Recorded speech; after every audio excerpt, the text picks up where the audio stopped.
Bienvenue sur La Vie du Pauvre. Aujourd'hui, on va parler de The Leftovers. C'est une série que j'ai achetée pour une seule raison. C'est qu'il y a des personnes dedans qui ont réalisé cette série et qui, avant, travaillaient sur Lost. Et qui disaient qu'ils ont tout autant été eux-mêmes déçus par la fin de Lost. Donc, ils se sont redirigés vers un autre groupe avec peut-être un peu plus de pouvoir au niveau du script pour pouvoir faire un truc qui est mieux. Voilà, mieux que Lost.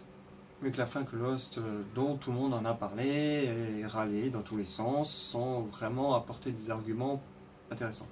Donc je me suis dit, ok, on va dire que la fin de Lost est pourrie et on va voir ce que eux proposent d'intéressant.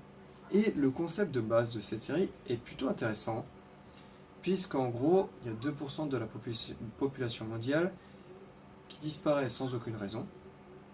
Un peu comme dans la fin de Infinity Wars, où le gars fait snap et puis les gars s'envolent en fumée. Sauf que là, ils s'envolent pas en fumée, c'est genre là et pas là, tout d'un coup. Donc le pitch de base est vraiment intéressant. Alors, intéressant de base, mais il faut un développement derrière. Et le problème de cette série, c'est qu'il y a zéro développement. C'est une série qui est extrêmement lente. Pour moi, elle était très très chiante.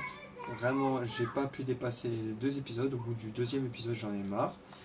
C'est emmerdant à souhait.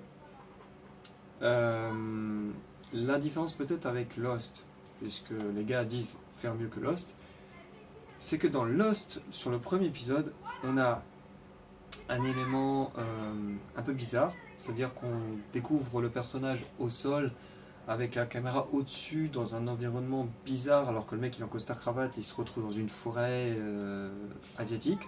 Donc on se dit what? Donc il y a déjà des questions qui se posent dès le départ. On voit ensuite notre personnage évoluer dans une situation, rien que sur le premier épisode, dans une situation assez catastrophique. On voit qu'en fait c'est un avion qui s'est écrasé avec des gens qui sont morts, des gens qui survivent. Voilà.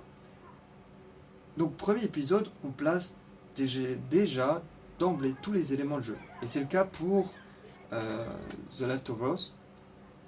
En revanche, sur Lost, ça ne se repose jamais. C'est-à-dire à chaque épisode, il y a vraiment un truc qui va te donner envie d'aller voir chaque épisode. Il y a une sorte dans chaque arc, dans chaque saison, il y a un fil rouge. Et autour sont construites des petites intrigues supplémentaires, des quêtes annexes. Sur ça, au bout de 2 épisodes, je ne sais toujours pas où les gars veulent nous emmener. C'est-à-dire juste, ils disent, voilà, il y a 2% de la population qui ont disparu. Et en gros, c'est du deal with it. Voilà.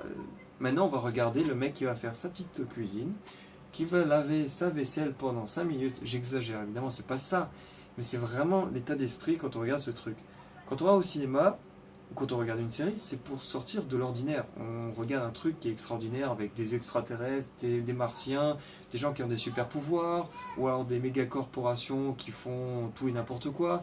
On regarde quelque chose qui peut être très difficilement fait dans la réalité, ou alors dont on n'a pas l'habitude de voir. On cherche toujours quelque chose qui est différent de ce qu'on vit tous les jours. On cherche à être un peu diverti, un peu cultivé aussi, avec des éléments peut-être un peu plus sérieux, mais on cherche toujours un petit truc qui va nous attirer, qui va vous faire dire tu viens ici pour rechercher quelque chose qui est différent de ce que tu vis chaque jour. Si on voit maintenant un film ou une série où les gars font exactement la même chose que ce que toi tu fais au jour le jour, tu vas te dire ok, mais dans ce cas-là, je reste chez moi et puis je continue ma vie et j'économise 5 euros ou 10 euros le ticket. Ou 20 euros le DVD de saison. Alors, quel est l'intérêt d'aller acheter un truc? Bon, ça c'est mon avis. Évidemment, je sais que je peux me faire défoncer et que je vais sans doute me faire défoncer puisque je suis allé sur Allociné pour voir ce que les gens pensent en majorité. Majorité pense que c'est une série absolument magnifique, qui a rien qui peut être pris en défaut, à tel point que la série a des notes astronomiques, genre elle a 4,2 étoiles, ce qui est assez monstrueux, et c'est au niveau des spectateurs, donc ça veut dire qu'il y a diverses personnes, sensibilités qui sont tous d'accord pour dire que c'est une excellente série qu'il faut aller voir. Donc la majorité vous recommande d'aller voir cette série.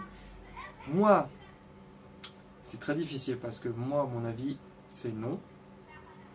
Mais bon, allez faire votre propre avis. En gros, il faut être quelqu'un de patient et avoir une sensibilité pour les petites choses. Aimer des scènes quotidiennes où tu vois des gens qui sont en train de manger, où ils disent 2-3 mots pendant 5 minutes. Si vous êtes assez sensible à ce genre de rapidité et plutôt de lenteur dans la façon de filmer, c'est vraiment une série faite pour vous. Mais si vous avez plus besoin d'action avec des personnages qui sont forts, voire même un peu stéréotypés, cette série va pas du tout vous plaire. Elle va même être très très chiante. C'est mon cas. Voilà. Donc ce sera tout pour cette petite série. Pitch de base très intéressant, mais la suite, l'exécution est chiante. Pas nulle, chiante. Laissez vos commentaires et vos avis dans la section en dessous.